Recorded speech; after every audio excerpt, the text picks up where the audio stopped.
الحمدللہ رب العالمین والصلاة والسلام علی رسولہ الامین وبعد۔ معزز ناظرین، بزم قرآن کے اس پروگرام میں آپ کا استقبال ہے۔ آئیے سورہ نازعات کی آخری 27 سے لے کر 46 آیتوں پہ غور و فکر کی نگاہ ڈالتے ہیں اور دیکھتے ہیں کہ ہمارا رب ہم سے کیا کچھ ارشاد فرما رہا ہے۔ اللہ تبارک و تعالیٰ بنیادی طور پہ ان آیتوں میں آسمانوں اور زمینوں کی جو خلقت ہے اس کی عظمت بیان کرنے کے بعد یہ بتلانا چاہ رہا ہے کہ اللہ تبارک و تعالیٰ کے لیے دوبارہ زندہ کرنا کتنا آسان ہے۔ قیامت کی ہولناکیاں بھی اللہ تبارک و تعالیٰ نے ان آیتوں میں بیان کی ہے۔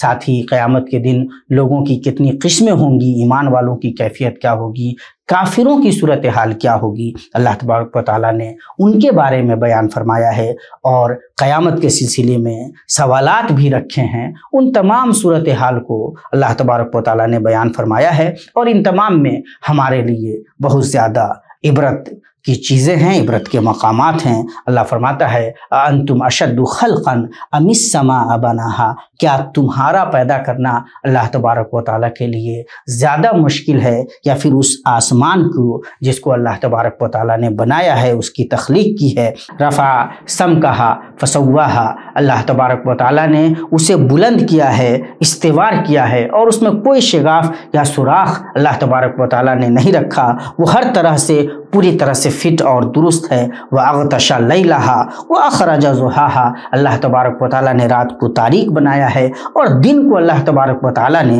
روشن کیا ہے۔ وَالْأَرْضَ بَعْدَ ذَلِكَ دَحَاهَا، اور اس کے بعد اللہ تبارک و تعالیٰ نے زمین کو پھیلا دیا ہے۔ أَخْرَجَ مِنْهَا مَاءَهَا وَمَرْعَاهَا، اور اللہ تبارک و تعالیٰ نے نہریں اور چشمے جاری کر دیے ہیں لوگوں کے لیے، فائدے کے لیے، ہر طرح کی آسانیوں کے لیے۔ وَالْجِبَالَ أَرْسَاهَا، اللہ تبارک و تعالیٰ نے پہاڑ کو نصب کر دیا ہے، وہ اس لیے تاکہ زمین ہلے نہیں اور مضبوط ہو کر کے رہے۔ متاع لکم ولانعامکم، یہ ساری چیزیں انسانوں کے فائدے کے لیے ہیں اور چوپایوں کے فائدے کے لیے، اور خود چوپائے بھی انسانوں کے لیے اللہ تبارک و تعالیٰ نے بنائے ہیں۔ اب یہ تمام باتیں بیان کرنے کے بعد اللہ تبارک و تعالیٰ قیامت کی ہولناکی بیان فرمانے جا رہا ہے۔ اللہ تبارک و تعالیٰ فرماتا ہے فَإِذَا جَاءَتِ الطَّامَّةُ الْكُبْرَى، جب بہت بڑی آفت یعنی قیامت کا دن آئے گا، یوم یتذکر الانسان ما سعی، اس دن انسان اپنے تمام نیک اور برے اعمال کو یاد کرے گا۔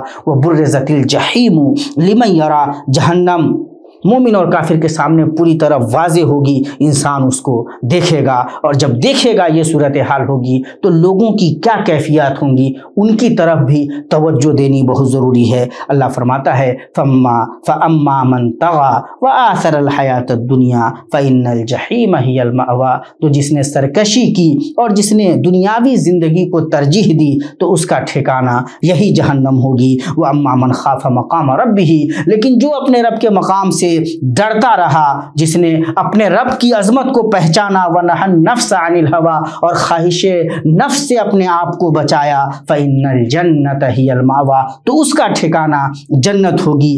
اندازہ لگائیے کہ کافر کہاں جائیں گے اور مومنوں کا ٹھکانہ کیا ہونے جا رہا ہے۔ اس کے بعد اللہ تبارک و تعالیٰ اس قیامت کے بارے میں لوگوں کے جو سوالات ہیں، جو کیفیات ہیں، ان کو اللہ تبارک و تعالیٰ بیان فرما رہا ہے۔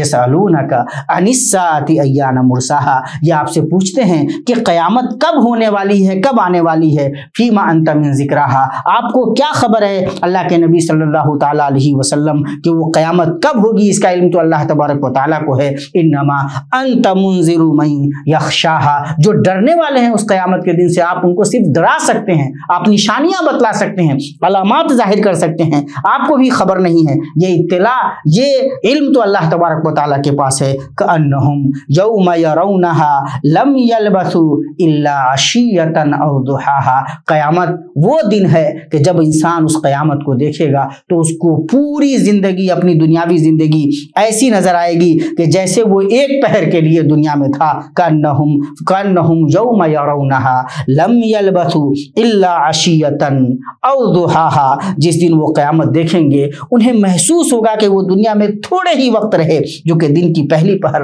یا آخری پہر کے برابر تھا۔ اندازہ لگائیے کہ یہ دنیا جو بالعموم 60 سے 70 سال کی زندگی انسان کو ملتی ہے وہ ایک پہر کے مانند انسان کو معلوم ہوگی، وہ قیامت کا منظر ہوگا۔ اللہ تبارک و تعالیٰ سے دعا ہے کہ اللہ تبارک و تعالیٰ ہمیں ان سچائیوں کو سمجھنے کی توفیق عطا فرمائے اور ان ایمان والوں میں سے بنائے جو اللہ تبارک و تعالیٰ کے مقام کو، اس کی عظمت کو سمجھتے ہیں اور اپنے آپ کو نفس کی خواہشوں سے بچاتے ہیں۔ ان میں سے نہ بنائے جو خواہش نفس کی پیروی کرتے ہیں، اللہ تبارک و تعالیٰ کی حکم عدولی کرتے ہیں اور اپنے آپ کو خائب و خاسر کر لیتے ہیں۔